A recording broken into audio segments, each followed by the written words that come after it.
আমি বলতে চাচ্ছিলাম এবং বোঝাতে যাচ্ছিলাম যে আমার জীবনের অন্তিম কাল, জীবনের শেষ সময় আমাকে আপনাকে ঈমান আমল নিয়ে দুনিয়া থেকে বিদায় নিতে হবে।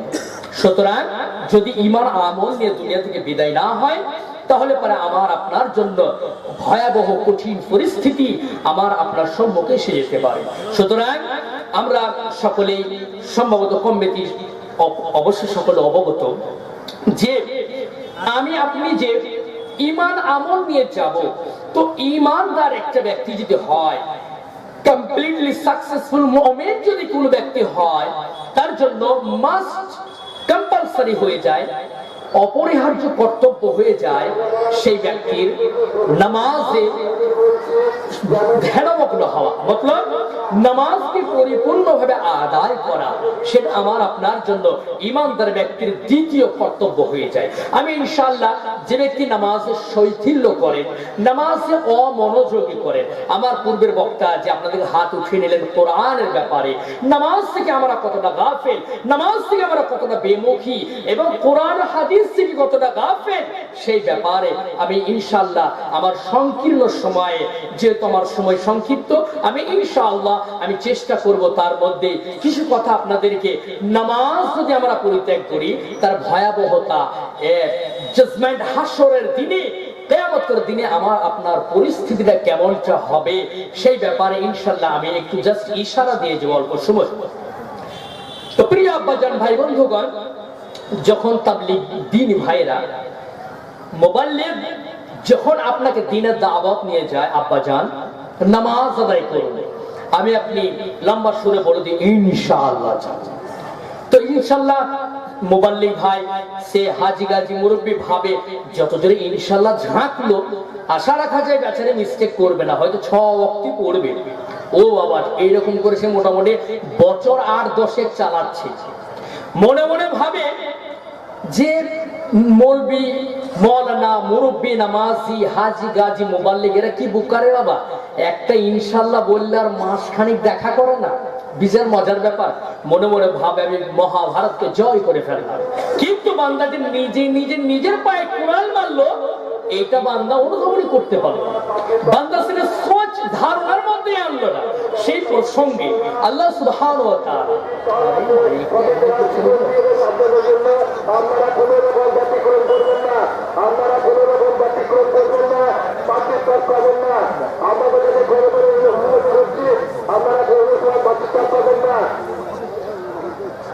যিনি টপকানো কথা বলছেন হযরত, একটু দয়া করে আপনি মজলিসের রুলস আপনি টপকিয়ে ফেলছেন, প্লিজ একটু ইশারা দিয়ে ভলান্টিয়ার্স দিয়ে কাম নেন।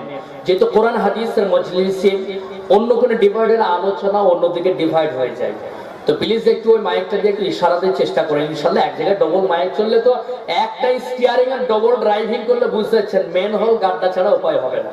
তো বাবজিরা এদিকে একটু ধ্যান দিই, যেহেতু আমার সময় আর হয়তো 10 মিনিট আছে নাকি হুজুর। তো আমি চেষ্টা করবো আপনাদেরকে ইশারা দেওয়ার। সেটা কি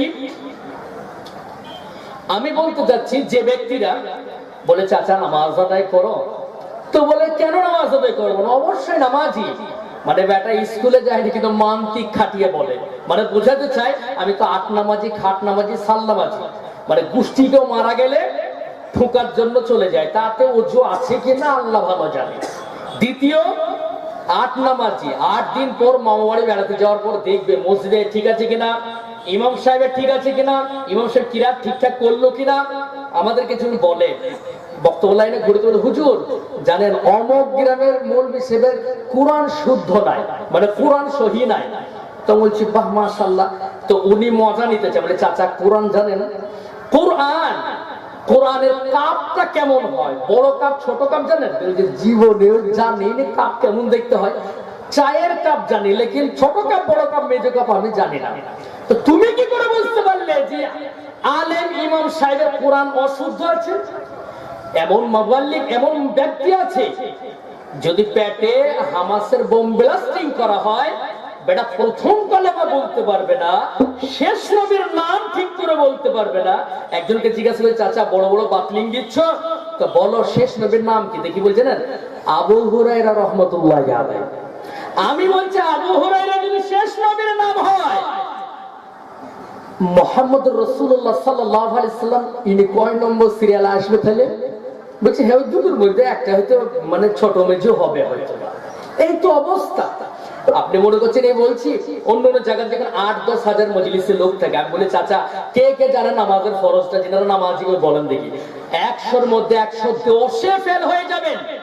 যেটাতে আপনি 100-র মধ্যে 110-এ ফেল হবেন, আপনার এই শিশু মাদ্রাসা, আমার মাদ্রাসা, হযরত মাদ্রাসা, ছোট ছোট মক্তব আলিফ বা মতলব বাংলাতে অবহস্যই দীর্ঘ যারা পড়ে, আমার ছাত্ররা বলবে আল্লাহ আমাদেরকে ধরছে না কেন, আমাদেরকে জিজ্ঞাসা করছে না কেন, ফাটিয়ে দিব 13টা ফরজ, ফাটিয়ে দিব ভেতর বাইরে মিলিয়ে।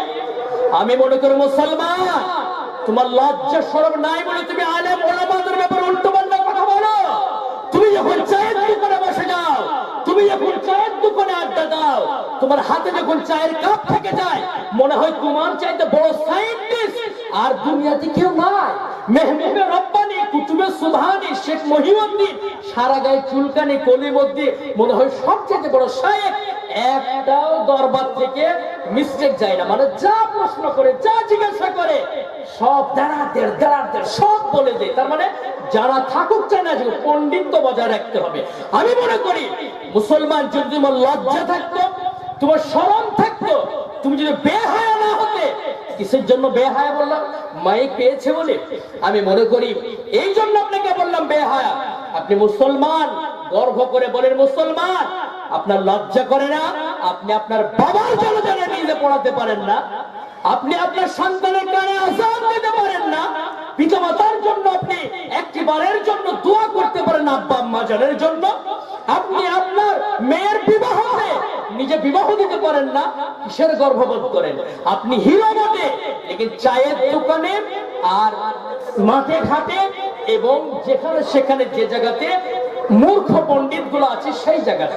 সুতরাং আমাকে আপনাকে জানতে হবে, একটা জিনিসকে ক্লিয়ার করতে হবে যে আমাকে আপনাকে ইসলাম শিক্ষা দিয়েছে। অবশ্যই অবশ্যই সেটা কেমন করে?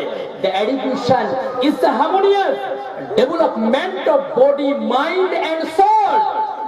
ইসলাম এই শিক্ষা দেয় নাই যে বডি, মাইন্ড এন্ড সোল, মন মস্তিষ্ক এবং বডি, হিউম্যানিটি মতলব লাইফ সায়েন্স নিয়ে শুধু শিক্ষা দেয় নাই। হাজার হাজার পৃষ্ঠা পড়ার পরেও, হাজার হাজার বই পড়ার পরেও তার মেন ক্যারেক্টারিস্টিক মতলব তার সুচরিত্র আখলাক সে বান্দা বানতে পারে না। কোরআন যে জানে না সেই ব্যক্তি হয়ে যে মূর্খ পণ্ডিত, সে গান্ডু মূর্খ ছাড়া আর কিছু নয়। সেই জন্য আমাকে আপনাকে কোরআন হাদিস দিয়ে, আমাকে আপনাকে কোরআন কি বলছে, কিতাব আল্লাহ ও সুন্নাত রাসূল, আল্লাহর কিতাব কি বলছে এবং রাসূল সাল্লাল্লাহু আলাইহি ওয়াসাল্লাম হাদিস সুন্নাত কি বলছে, সেই দিকে আমাকে আপনাকে অনুসরণ করে চলতে হবে। সুতরাং আমাকে আপনাকে একটা জিনিসকে অবগত হতে হবে, সন্তানকে সুশিক্ষা দিন। আমার এখানে আমার জামাই বাড়ি, আমি ইতিপূর্বে এসেছি, আসলে পারে আপনাদের প্রাণপ্রিয় মাদ্রাসা এই শিশু মাদ্রাসায় ঢুকি। সত্যি বলতে যে কটা ছেলে পেলে রয়েছে একেবারে সোনার ছেলে, মানে তারা এলে পরে আমি দেখছি নামাজের জন্য মাগরিবে শরীক হয়েছি, হঠাৎ দেখতে পাচ্ছি যে চটিগুলোকে, স্যান্ডেল গুলোকে পরিবর্তন করে দিয়েছে। তার কারণটা মানে ঘুরিয়ে দিয়েছে, সোজা করে দিয়েছে। এই তারবিয়াতটা স্কুল, কলেজ, ইউনিভার্সিটিতে পাওয়া যায় না বাবজি, জেনে রাখবেন। টিচিং রেসপেক্ট, শিক্ষককে যে সম্মান শ্রদ্ধা করতে হয় আজও পর্যন্ত কায়েম ও দায়েম রেখেছে, সেটা হচ্ছে মাদারিসে মাদ্রাসার তালাবুল ইলম, তালাবায়ে আজিজরা সেটাকে রেখেছে। বাচ্চাগুলোকে দেখছি মাগরিবের পূর্বে, ইতিপূর্বে এসেছিলাম জালসার পূর্বে, যেহেতু আমার ফুফুজানের বাড়ি